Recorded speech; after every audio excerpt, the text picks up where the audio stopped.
Hey guys, how's it going? Hope you're doing well. My name is Crown, and today I'm going to read you some very interesting stories that I hope that you're gonna love. And now, without further ado, let's go!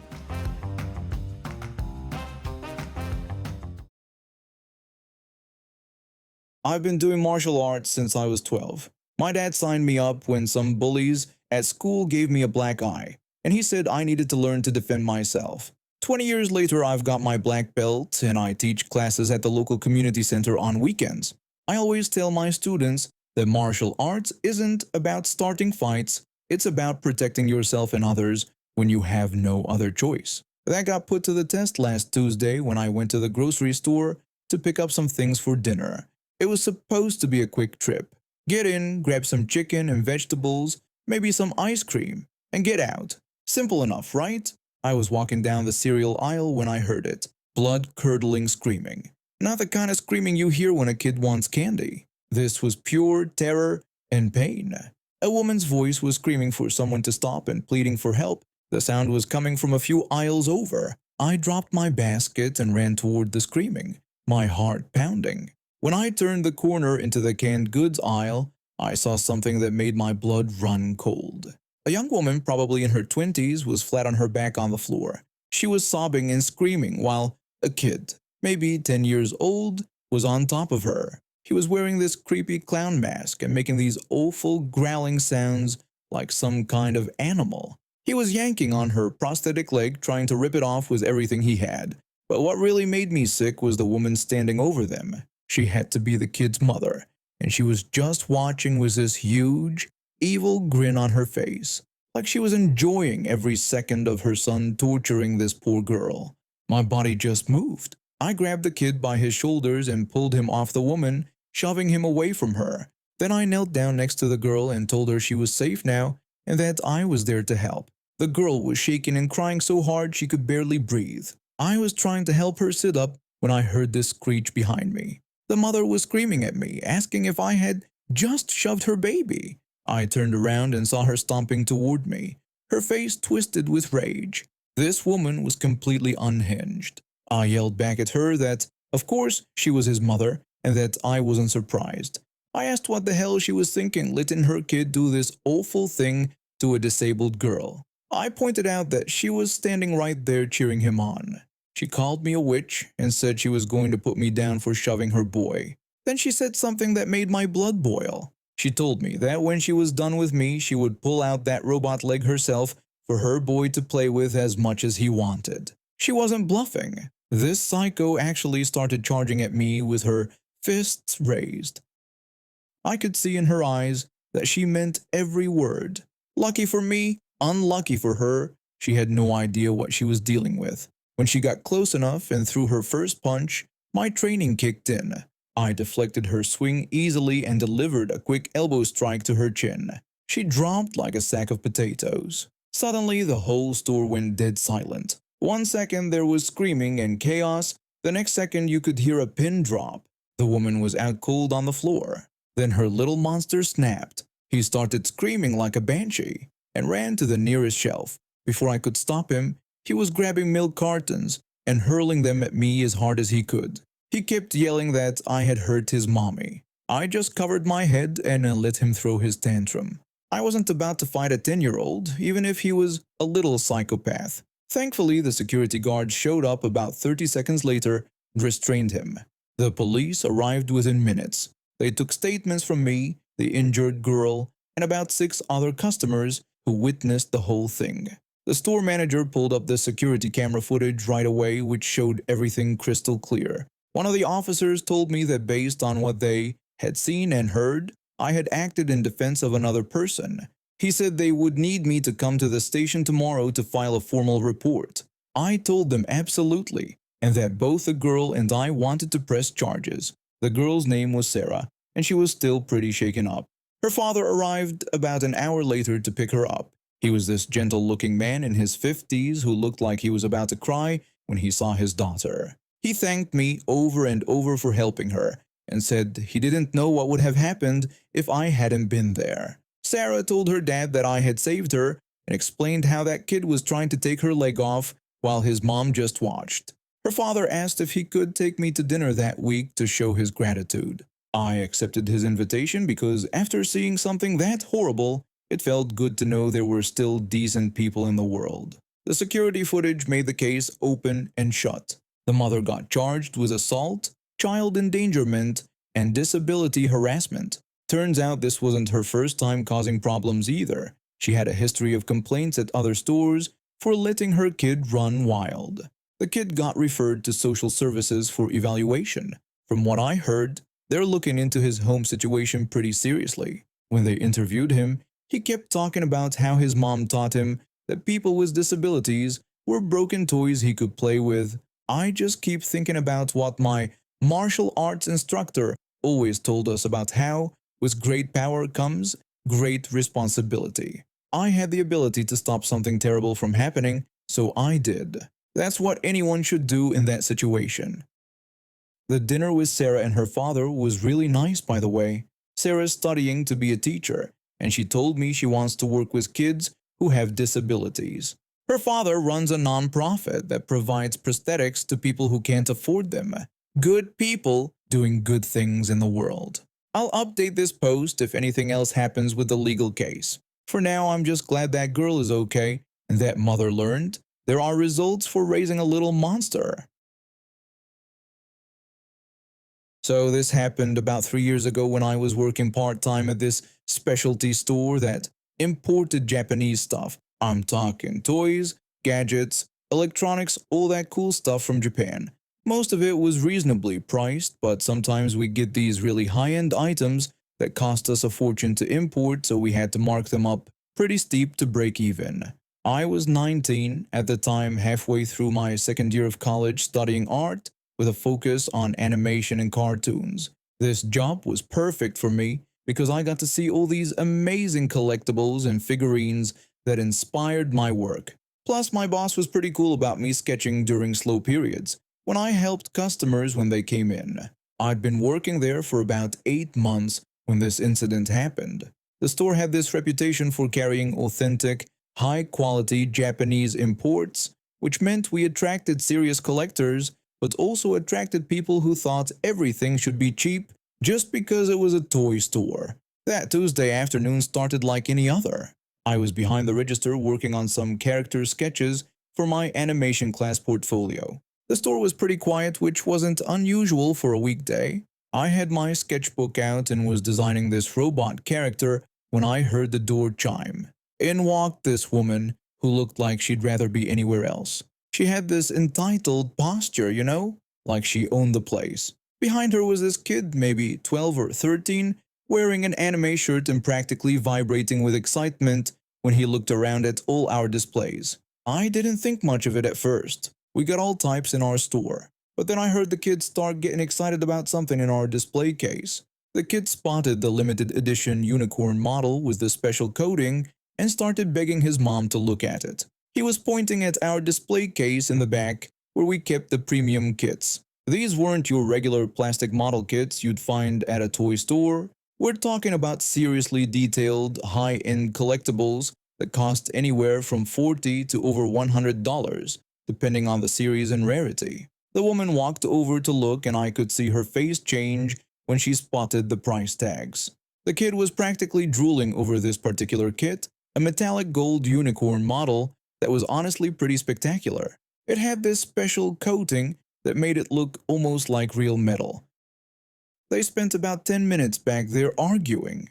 Well, more like the kid begging and the mom getting increasingly irritated.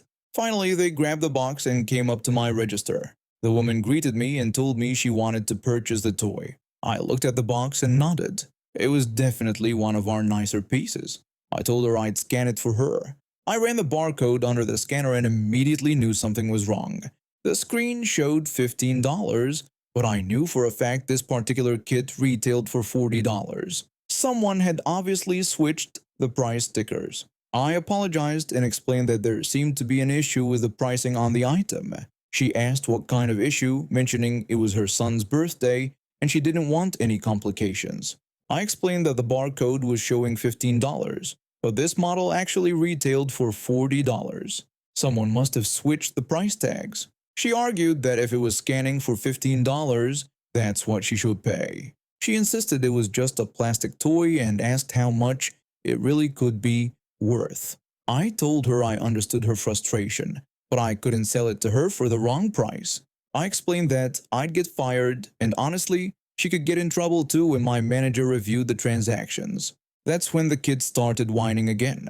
He told his mom he wanted a robot and reminded her that she had promised. The woman snapped at her son to shut up and told him that mommy was dealing with the greedy man at the register. I felt my jaw clench. I've been called worse, but something about the way she said it while her kid was standing right there really got to me. I told her I'd double-check the price on the shelf to make sure. I walked back to the display and scanned an identical box that was still on the shelf. $40, just like I thought. I came back to the register and showed her the scanner. I pointed out that it was the same item for $40, and that someone had definitely switched the stickers on the one she picked up. That's when she completely lost it. She started screaming about how I was trying to rip her off, how it was just plastic junk, how I was ruining her son's birthday. Then she called me some names that I'm not going to repeat, but let's just say they involved my race in some very creative profanity. She yelled that I was a piece of trash who was ruining her little boy's special day. She insisted she just wanted to buy him a cool toy that he actually wanted. At that point, I had enough. I sat back down in my chair, pulled out my earbuds, connected them to my phone, and cranked up some music. I wasn't going to stand there and be verbally abused over a price tag. If she wanted to make a scene, she could do it by herself. She kept yelling for another minute or two, but when she realized I wasn't responding, she grabbed her kid and walked off toward the back of the store. I figured they were going to look at some of the cheaper options. About 5 minutes later, I saw them heading for the exit. The kid looked upset, empty-handed.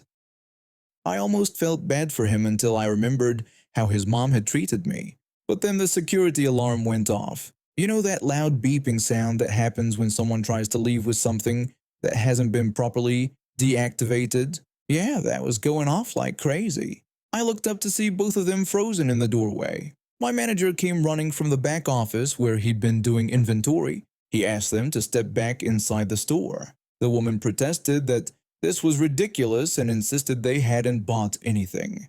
My manager pointed out that was exactly the problem and asked if she would mind emptying her purse and her son's backpack. The woman's face went completely red. She started protesting, but my manager was polite. After about 2 minutes of back and forth, she finally opened her purse. And there it was. The $40 kit, still in its box, crammed into her oversized handbag. My manager told her he was going to have to call the police. She panicked and claimed it was all a misunderstanding. She said that my employee was trying to overcharge them, so they just took what they paid for. I spoke up and clarified that they actually hadn't paid for anything. I explained they tried to get me to sell it for $15. I refused, and they walked away. The manager looked at me, then back at her. He asked if she was telling him that she took merchandise without paying for it because she didn't like the price. The kid started crying at this point, which honestly made me feel a little bad. But his mom had dug this hole herself. The police showed up about 10 minutes later. I had to give a statement about what happened, including the part where she tried to get me to accept the wrong price and then verbally abused me when I refused. The officer was pretty straightforward about it. He explained that taking merchandise without paying is theft, regardless of whether you think the price is fair. They ended up arresting her and calling someone to pick up the kid.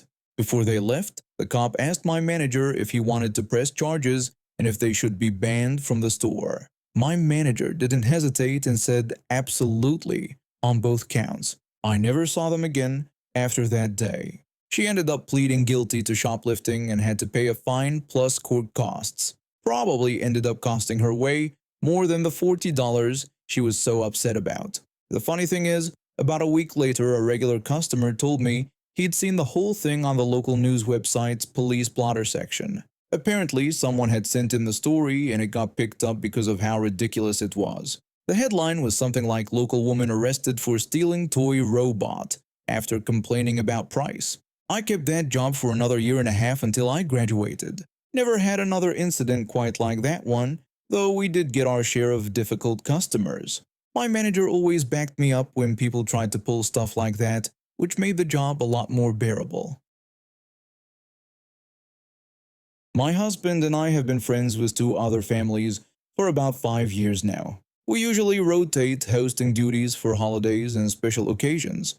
Our house has a decent-sized backyard, which makes it perfect for summer gatherings, especially when kids are involved. My son is 8 years old and loves playing outside, so we've invested in some outdoor toys and a good fence to keep things contained. A few weeks before July 4th, one of our friend families mentioned in our group chat that they were temporarily caring for a dog. They explained that their mutual friend was traveling for a month and needed someone to watch their golden retriever. Since they were considering adopting a dog later, they thought this would be good practice. The dog seemed sweet enough from the photos they shared, and their 9-year-old kid was absolutely thrilled. The entitled dad sent a message to our group chat suggesting they bring the dog to our July 4th gathering. He said it would be better if we hosted at our place since we had the backyard, claiming the dog needed space to run around. I stared at my phone, feeling a bit trapped. We had already made plans to meet at another friend's house, but now they were essentially volunteering our home without really asking. My husband and I exchanged looks across the kitchen table. I told the group that I guessed we could host if that worked better for everyone. The other family quickly agreed, and before I knew it, we were hosting a 3-family gathering with a dog we'd never met. I should have set clearer boundaries right then, but I didn't want to seem difficult. The morning of July 4th arrived, and I spent hours preparing food and making sure the house was ready. My son helped me move some of his more expensive toys inside, though I left the cheaper outdoor ones in the backyard. Around noon, the entitled family arrived first. The entitled mom asked where they should put the dog, explaining that he'd been cooped up in the car for an hour. I told them the backyard would be perfect since there was plenty of space and he'd be safe there. They led the golden retriever to the backyard, and I had to admit he was a beautiful dog. Energetic, but friendly enough. When the third family arrived, we all headed outside to let the kids play with the dog. My son had left some of his dollar store toys outside, including a small ball and a frisbee. The entitled kid immediately started throwing them to the dog, excitedly telling everyone how much the dog loved playing fetch. The dog was indeed having fun, but he was also enthusiastically chewing up the toys. Plastic pieces were scattered across the lawn. I watched one of my son's toy cars get completely destroyed between the dog's jaws. My son looked a bit upset, but I put my hand on his shoulder and told him it was okay since those weren't expensive toys. I figured it was a small price to pay for keeping the peace. When my son brought out his bigger toys like his fire truck, I quickly intervened and suggested we keep the bigger toys inside since the dog might not know the difference between toys he could play with and toys he couldn't. We headed back inside for drinks and snacks. When the entitled mom was walking through the back door, she deliberately held it open wide and loudly announced that the dog was so fast and she couldn't control him. The dog bolted inside, running around my living room with muddy paws. I watched helplessly when he jumped on my white couch, leaving dirt marks on the cushions. A few minutes later, when the dog wandered back outside on his own, I quietly closed the door and turned on the air conditioning. About an hour later, the entitled dad approached me with a request that made me want to scream. He told me he thought the dog was getting bored out there by himself and suggested we move our conversation to the backyard so the dog wouldn't be lonely. I agreed, saying sure if that worked for everyone. We relocated outside, but the peace didn't last long. The entitled kid kept running back and forth, opening the door to let the dog in and out. Every time I closed it, he'd open it again within minutes. The dog would race inside, circle the living room, and then want back out. The other dad suggested maybe we should keep the door closed since the air conditioning was running. The entitled mom brushed off his concern, saying not to worry about it because dogs need to move around and he wasn't hurting anything. I bit my tongue and said nothing, but I was mentally calculating the cleaning bill for my furniture. When we moved back inside for the main meal, the entitled kid started his campaign for the dog to join us. He complained to his mom that the dog looked so sad out there and asked if he couldn't come inside because he was probably lonely.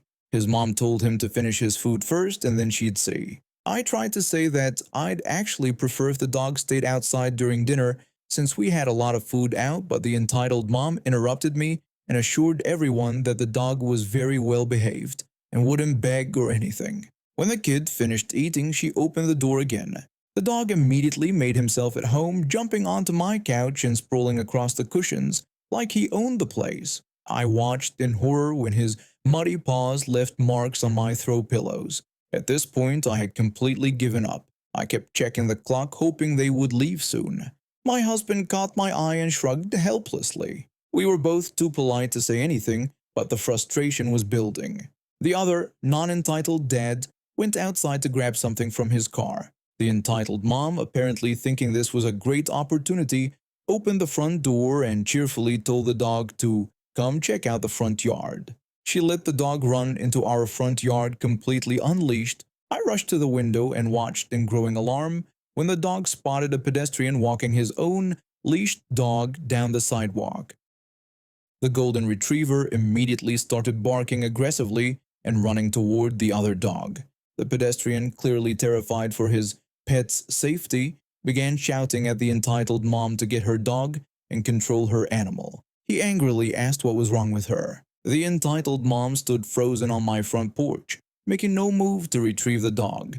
The pedestrian had to physically place himself between our temporary dog and his own pet, continuing to yell to scare the unleashed dog away. By this time, everyone had rushed outside to see what was happening. The entitled kid looked mortified when he watched his mom get scolded by a complete stranger.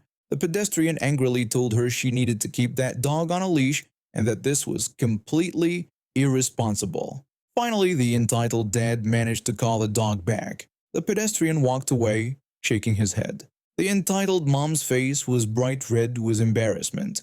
The entitled kid approached the other non-entitled mom, clearly upset. He told her that the man was really mean to his mom and asked why he was so angry. The other mom gently explained that the man was probably just scared for his dog's safety. I told the kid that the man wasn't being mean but was protecting his own dog. I explained that dogs should always be on leashes in front yards, especially when they don't know the area. The kid absorbed this information and then walked back to his embarrassed mother. He asked her why she let the dog outside without his leash and how she could be so careless. The entitled mom's face got even redder. She mumbled something about thinking it would be fine for just a minute, but the damage was done. Everyone had witnessed her poor judgment, and even her own child was calling her out on it. The entitled family left shortly after that, making awkward excuses about needing to get the dog home. When I watched their car pull away, I felt a mixture of relief and vindication. My husband and I spent the next hour cleaning muddy paw prints off our furniture and picking up pieces of destroyed toys from the backyard. But honestly, seeing that entitled mom get publicly scolded by both a stranger and her own child made it almost worth it. The other family stayed to help us clean up, and we all agreed that next time we need to set much clearer expectations from the beginning. No more being put on the spot, and definitely no more unleashed dogs in our house. A few days later, I heard the entitled family had decided not to adopt a dog after all. Apparently, the month of pet sitting had shown them they weren't quite ready for the responsibility. The pedestrian they encountered turned out to live just a few streets over. Word travels fast in our neighborhood, and I've heard the entitled mom get some pretty judgmental looks when she's out and about now. And now we have reached the end of today's stories. Thank you for watching, and see you next time.